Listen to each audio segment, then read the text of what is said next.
Good morning, good afternoon, good evening. I'm Wanda Curley, your authority on project, program, and portfolio needs.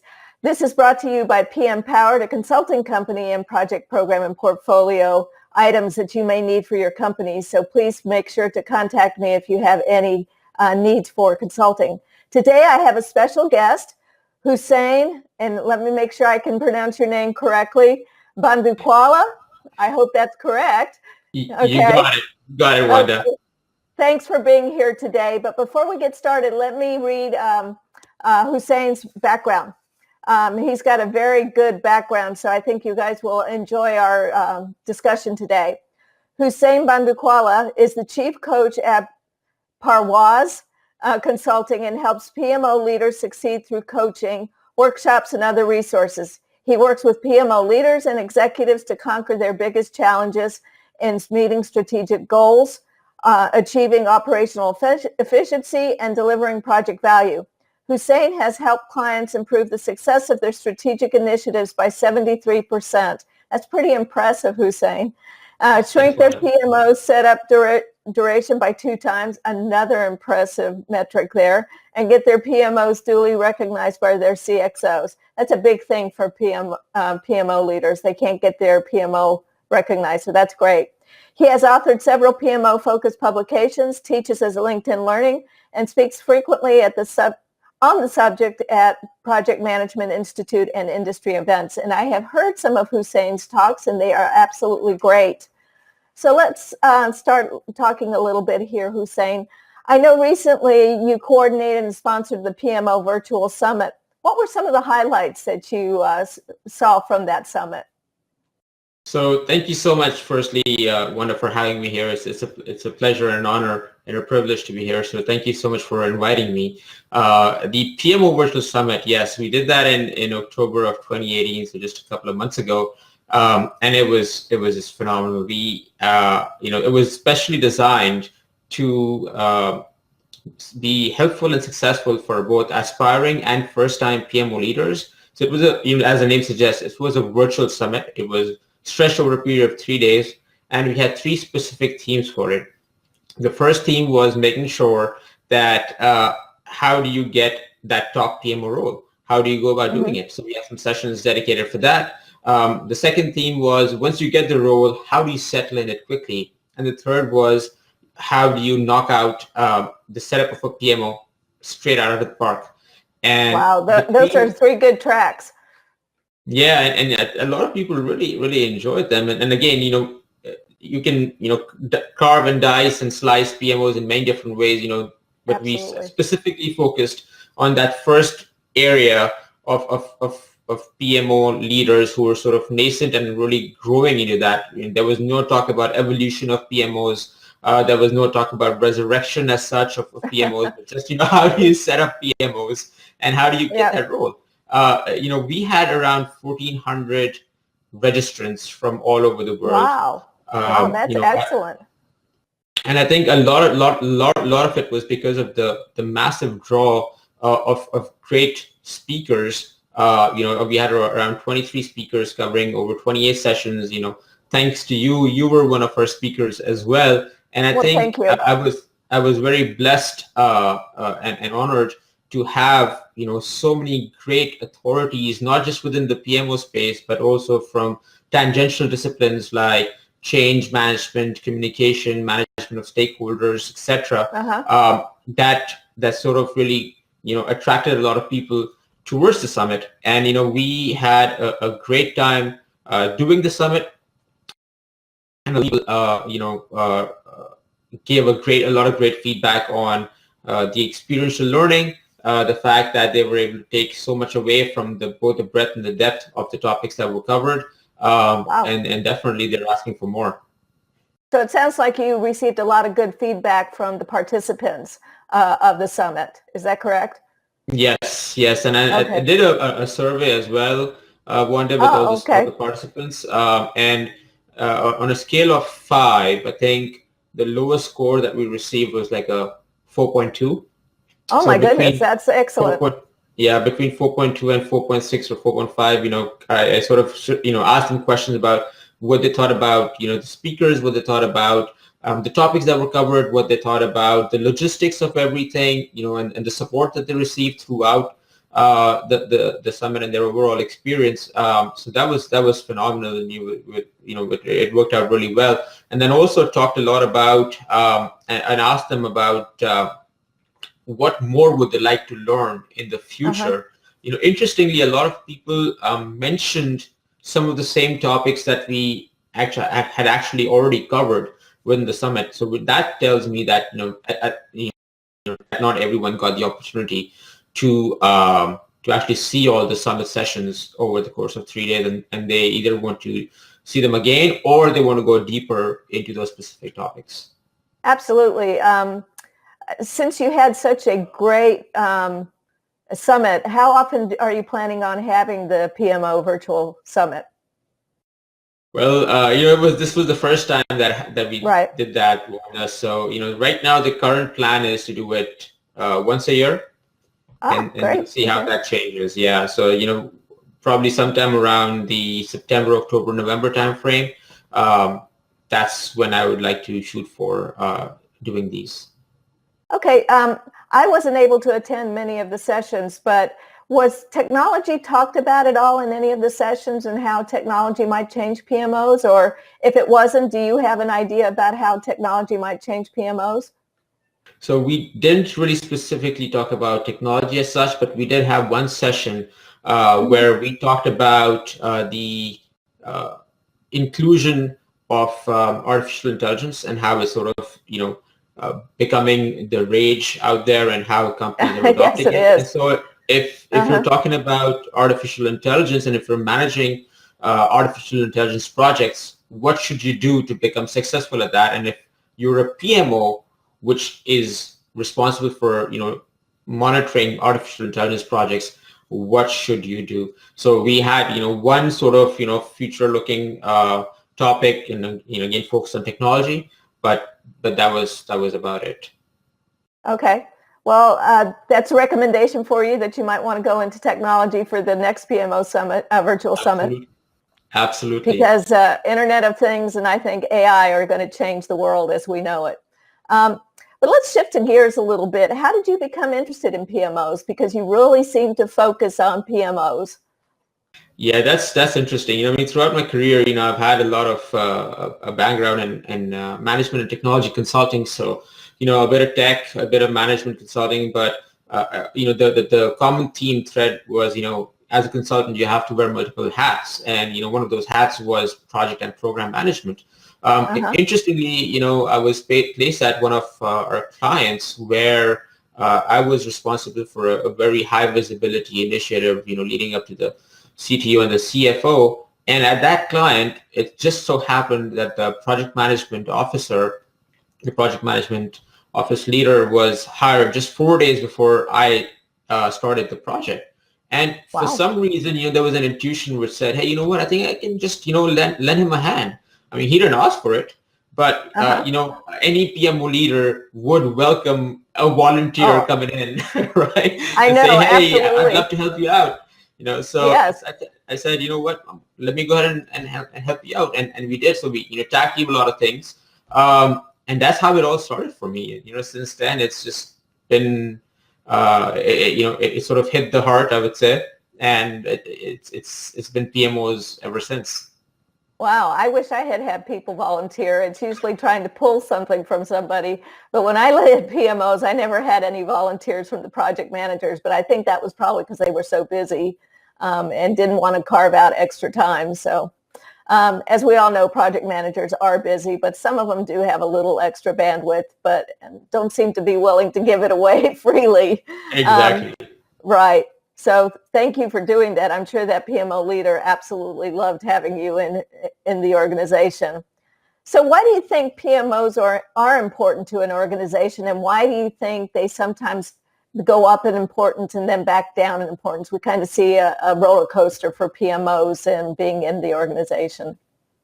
Yeah, that's a great question, Wanda. So, PMOs are, to me, are nothing more than just departments responsible for all things project management. So, the reason why PMOs are important are exactly the same reason why projects are important. Operations is taking care of all the day-to-day stuff. But if a company wants to progress, if it wants to innovate, if it wants to grow, it's doing projects. It has to do new things, which is what projects are all about. Absolutely. Or keeping a tab on, regulatory things, or saving the skin for the company, or making sure they're doing something that furthers and it furthers their business goals, and it helps them achieve strategic initiatives. The area where PMOs can be extremely helpful and why they become so important is so that these projects are consistently, efficiently, and effectively, right? So the reason why I say efficient is because if you don't do things efficiently, you're going to start, burning more money. People are not going to be happy. Your stakeholders are going to start not appreciating the work that you're doing. And effectively, it is because it really doesn't matter at the end of the day what the output is. You could go ahead and cross in all the check boxes for all your project checklist. Making sure all the documentation is in place, all the sign-offs are there. But if the outcome isn't achieved, if the business goal for which the project was supposed to be done isn't achieved, then all of that stuff is useless and meaningless. And so that's why the effectiveness has to be there. And as a project manager, and the PMO entity and in general really need supporting the project manager and the project leader in that quest. Okay, sounds good. To answer the second part, second part of the question, Wanda, about why does that oscillate up and down, right? So I think the reason for that is that firstly, this is an undesirable trait. It shouldn't happen that way. When do you see IT departments oscillate in their need, or marketing departments oscillate in their need? I think one of the reasons is because there's a bit of complacency. We PMO leaders and PMOs in general say, okay, what, this is something that we set at the PMO for. Great, let's keep on going. Let's keep on churning it. But what PMOs really need to do is continuously assess at regular intervals why the PMO should exist, because the reason why it was set up today won't be the reason why it's needed 6 months or 12 months or 18 months down the line. And that's why they need to continue, the PMO leaders need to continuously manage that expectations and really carve out the trajectory of their PMOs accordingly, so that it's always a fresh concept in everyone's mind. That's number one. The number two piece, I think, is the bad rep eventually start getting because of just completely becoming very stringent on processes and methodologies and becoming a bad cop, if you will. I've heard so many project managers come to me and say, hey, you know what? I really don't want that PMO leader coming to me. I know, he's gonna, or he or she's gonna try and get some stuff out of me and make me look bad, right? It's just reporting without the right rational reasoning and communicating it across the line to the leadership without perspective just doesn't work. And it's not something that helps the project. It's definitely not something that helps the project managers, and ultimately there's an alienation of and distancing of your team, either it's a direct team or an indirect team, from the entity of the PMO. So that bad rep is one of the reasons, again, I would say, for the oscillation. And then the other concern that I hear a lot is organizations want to be nimble and fast, that PMOs try to slow them down. And again, if a PMO is set up so that it culturally recognizes this and make sure that within its processes and methodologies that there's a bit of flexibility involved to facilitate stuff, or creates various tiers of processes, so that in certain situations they can go to one process, or in another one they can go to another. That way things are happening consistently, but they're happening fast when they need to, and stuff that requires due diligence, they can go into other processes as well. Yeah, when I was a PMO leader at first, it was the PMO drives the project managers, and they were supposed to do whatever the PMO wanted. And if the PMO said jump, they were supposed to jump. And if the PMO wanted a report in a different format, that the project managers had to do that. Well, I have also been on the receiving end of that, and I used to hate that, because they have the data, let them do it. And I sometimes made it my goal to ruin the PMO. I understand that that was the wrong thing to do now, but when the PMO is adding so much extra work on you, that you start to feel that way. So I agree with you. PMOs need to be nimble. They need to flex with the organization, because if they don't, you may not be the PMO leader, for one, or you may drive the PMO into ruin, and that's a shame, because they are so integral to an organization. I know I had a PMO sponsor one time that was absolutely adamant that we could not change. We had to stay the way we were at. And so we used to go back and forth all the time. And until I got somebody in the C-suite to tell the sponsor to change, he wasn't willing to change. So we eventually ended up with another sponsor, but sometimes that can be the issue as well. Right. So understanding how much the project managers are integral to the PMO, and the PMO to the project managers, and also the PMO to senior management, because it has to go up and down. Right. And that takes a special personality, in my opinion, to do that as a leader. But how can the PMO help increase the project management maturity of the organization? Oh, that's a fantastic question, Wanda. One thing for one is that the project management office should take upon itself to create a community of practice for project managers within the organization, and not something that's very formalized, but very informal, so that it's a great way for PMs to come together. And when I say PMs, I mean portfolio managers, program managers, coordinators, analysts, everyone who can come together, share lessons learned, vent out things with each other, have casual conversations, challenge each other. And you could even not take the lead, or rather you could you could be accountable for it as a PMO leader, but make someone else responsible for it, someone within their ranks, so that they feel that it's one of them who's sort of leading and running the show, and you can sort of pop by every now and then and see how things are going. But have an agenda for a community of practice, where sort of there are high-level goals that you want to achieve, and they can be flexible based on the needs of the community. So I think that's one thing. I think another way to do it is really carve out and create niche and unique learning paths for your team members, right? So and I don't mean, okay, everyone go get your PMP certification sort of a learning path, but rather, there are many areas and facets of project would be helpful for project managers, and they could decide and choose, whatever they want to do. Whether again it's you could help them, come up with either create fresh content, go to a learning management service provider, help do this via lunch and learns. Again, possibilities are endless, but also not just focus on the project management related pieces, but also all the soft skills such as negotiation, communication, influencing, all of those as well. And invite guest speakers, something that will keep on improving the and nurturing the project managers that you have there. So having some sort of established learning paths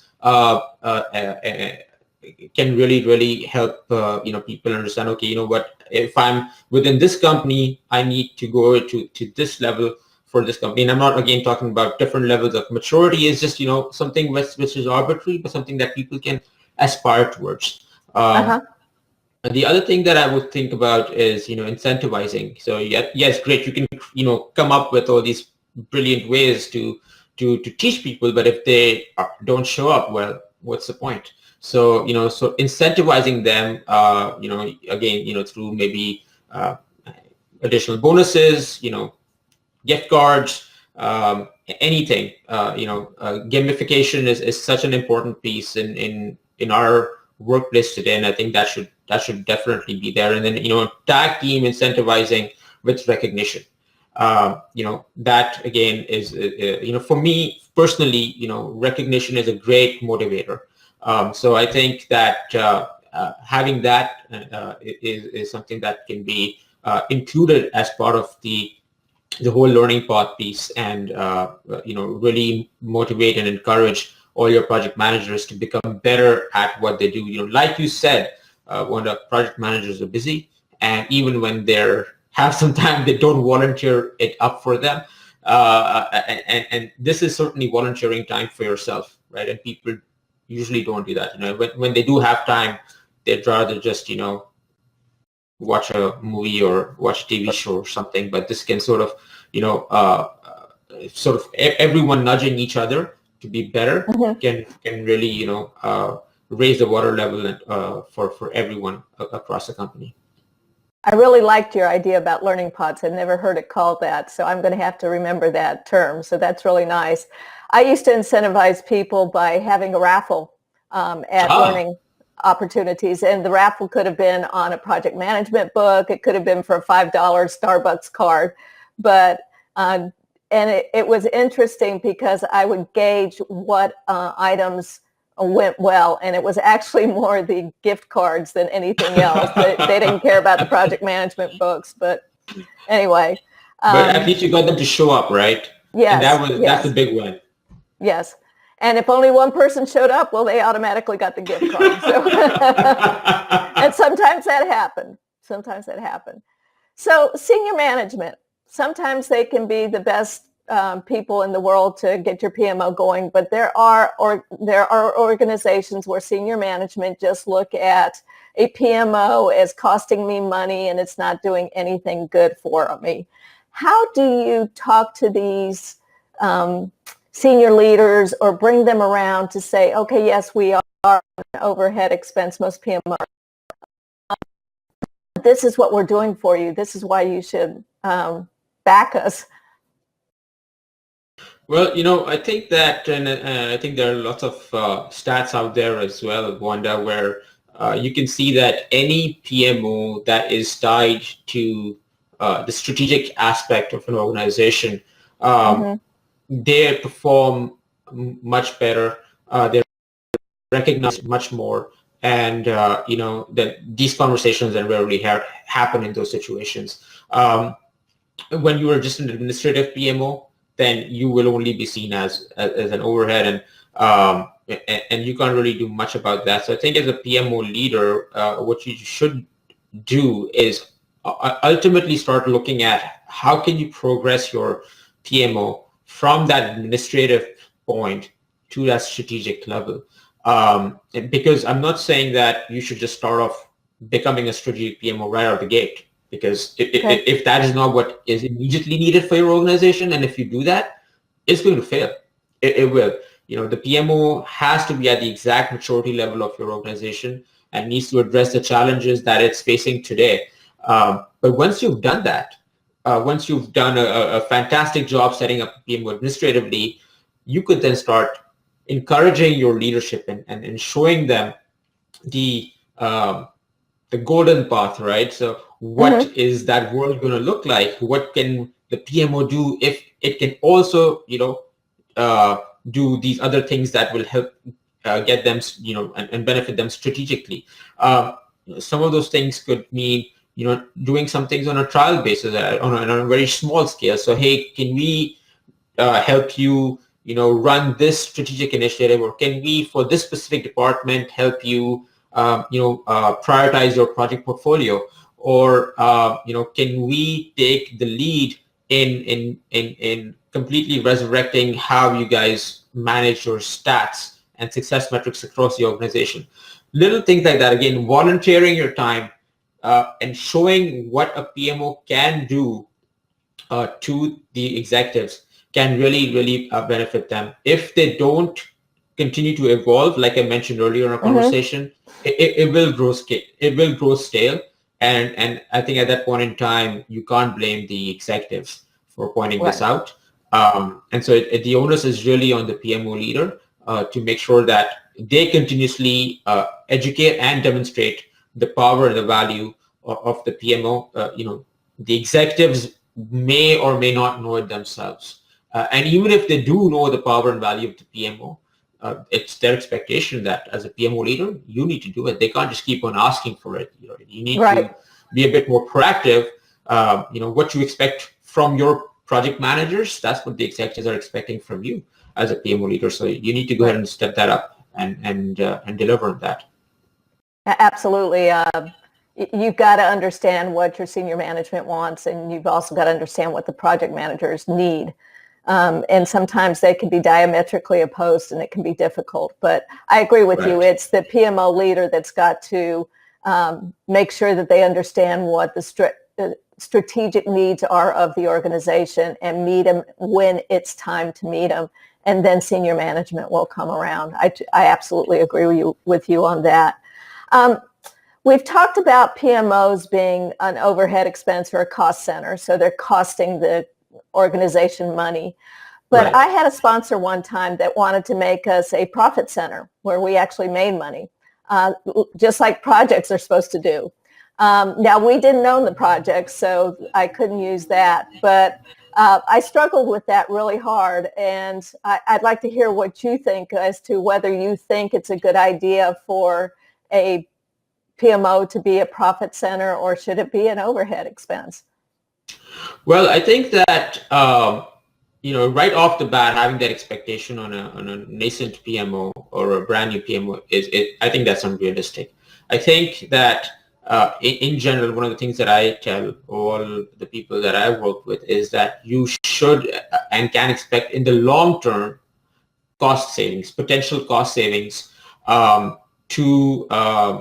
for the organization, and that's because you're increasing efficiency, you're reducing overruns, cost overruns. You are helping prioritize your projects and making sure that you're making the needle move to make sure that strategic initiatives and the right initiatives are being delivered by the right people at the right time for the organization, which is again a tremendous value.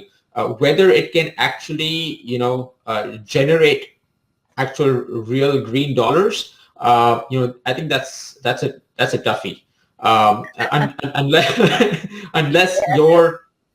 Unless you're responsible directly for projects that will generate revenue for the organization, right? So, for example, if an IT department is a support structure, which is just managing infrastructure, which is just developing in-house applications to keep the lights on, it's hard to expect from them whether they can earn money for the organization. So if the role of the PMO in general, most situations, it is a support structure, not the front line for an organization. I think it's hard to expect that. But if there are a couple of initiatives where which are business driven, so for instance, if it's a sales technology company and you are coming up with a brand new product feature that is expected to drive revenue by 30%, and you as a PMO are responsible for making sure that it gets delivered, then yes, absolutely, that will help you position yourself as a profit generating entity within the organization. But if you're not responsible for all those initiatives, then I think it's unrealistic to expect that from a PMO. I totally agree with you. Just to go back a little bit to that sponsor and how we ended up coming to an agreement, shall I say, what we did was take in some strategic projects and programs, and we just zeroed out. So we would calculate how much our PMO was costing the organization. Right. We would take on a project that would generate the revenue of course, you got to deliver on time and within budget, and so not only are you trying to meet the needs of strategy of the strategic aspects of the PMO and also the needs of the of the PMs, but now you've got to deliver projects, and that can be difficult.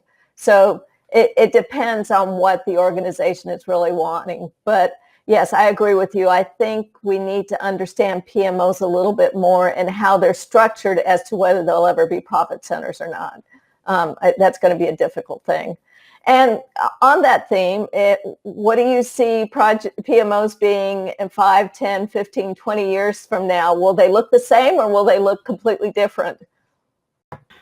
Well, I think they'll look completely different, to be honest, because, with times, you have to adapt. And I think it'd be remiss to say that, things are going to be exactly the same in 5, 10, 15 years down the line. I mean, you talked a lot about technology just at the beginning of our conversation. And I think the technologies, economic and social realities, all of those will have impact on the way companies operate and work. And therefore, I think that the level of support that they would need at that point in time to come will vary tremendously as well. So, I mean, right now you're already seeing some, different names getting thrown to PMOs. You have the agile PMO, the modern PMO, the digital PMO, and Right. so on, right? The PMO 2.0, PMO 3.0. But essentially, the crux, the foundations, I would say, stay the same. But in terms of how they support and operate within an organization, I think that'll evolve. And I think the flavor, I would say, will be the same, but the variations are going to be very, very different for the PMOs. And I think even today, when you see what PMOs do across different companies, across industries, across the sizes of the organizations, some of this the work that they do really vary. Some just focus on administrative work, some focus a lot on strategic work, some focus on having communities of practice, and some don't. So I mean, these are just different areas that the PMOs can work on, and then they can, if they make sure that they get a value of and a brand tag of getting things done, then anything that they pitch to the organization's senior leadership, they'll get the opportunity to take over that as well. I mean, just to give an example, one of the clients that I work with, they were able to set up a PMO pretty quickly, but given that success of the PMO, the PMO leader himself was promoted to the VP of Business Operations, and that Wow. sort of brought in the amalgamation of the PMO along with certain areas of operations, because that way the way projects were being handed off to operations was seamless. The way that the operations team was running became more efficient and effective, and it did blur some lines between projects and operations, but it meant that it meant that for that organization that was already moving at a very fast pace, growing tremendously as well, this sort of amalgamation sort of made sure that the organization remained nimble and quick and on its feet. So again, I think different variations there, but I think with the advent of AI and machine learning and IoT and how things are supported, etc. I think that will have a tremendous impact on the way PMOs look and feel today. Yeah, I can see in the future. I dabble a little bit in AI and IoT. I'm not an expert by any means, but I like to look at what it could do for the project management area. And I can see a PMO leader and the project managers having on their desks an Alexa or a Siri or a Google, and it'll be able to go into all of the different project management tools, whether it be Primavera, whether it be Niku, whether it be MS Project, and go in and say, okay, what are my top risks for all of my projects? For the PMO, then what are the top risks? And have it do all of that. So it does all the grunt work. And now you as the PMO leader can do a lot more value add. So I see that morphing too. But I don't think our tools are there yet. Unfortunately, I don't think the tool manufacturers, software companies are putting the effort into project management tools as much as I think they should. That's my 2 cents.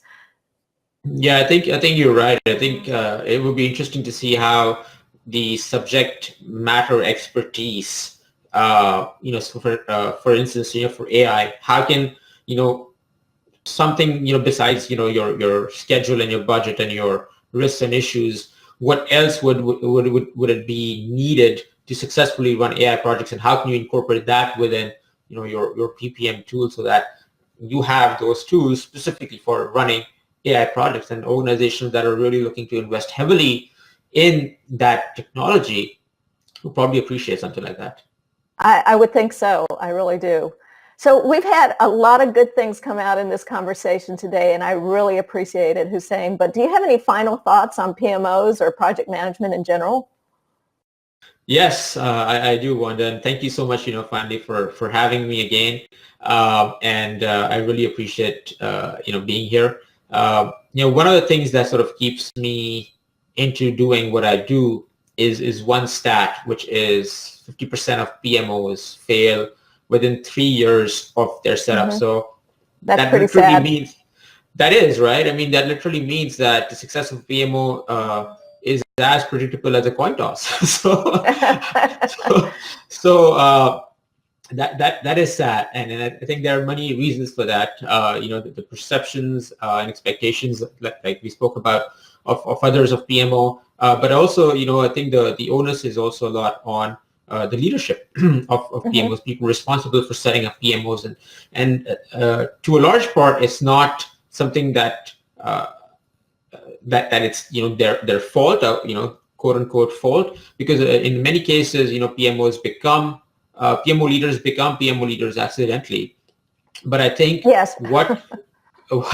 what they should do is focus on investing their time in developing themselves, and really keep a very open mind on which direction the PMO needs to go for their organization, and they can do themselves and their PMOs extreme service of not just taking one or two people's expectations and perceptions to heart, but rather exploring the real challenges, pain points of all stakeholders within the organization, and truly understanding why the PMO is needed for their organization before they do anything else. And I think just doing that one thing will tremendously boost their chances of success. So, that is my thought on PMOs, and what PMO leaders should really do to drastically and dramatically accelerate their chances of success from 50% to Yep. anything else.